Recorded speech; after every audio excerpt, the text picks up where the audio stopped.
இந்த இதெல்லாம் பார்த்தேன்னா இந்த டைரியில் வந்து ரொம்ப நிறையெல்லாம் பகவான் பேசியிருக்க மாட்டார். ஆனால் பகவானோட மூவ் பண்ண பக்தர்களுக்கெல்லாம் தெரியும்.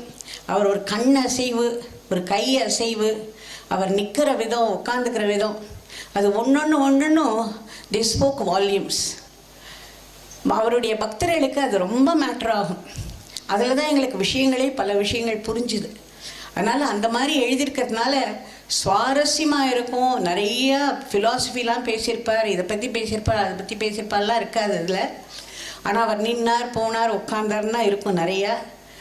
பட் வந்து அவருக்காக ஏங்குகிற உள்ளங்களுக்கு அதனுடைய வேல்யூ என்னன்னு புரியும். அவர் பக்கத்தில் உட்காந்து கேட்டு, ஏன்னா அவர் எழுத்தாப்பில் ஒன்றும் எழுதக்கூடாதுன்னு சொல்லிட்டார்.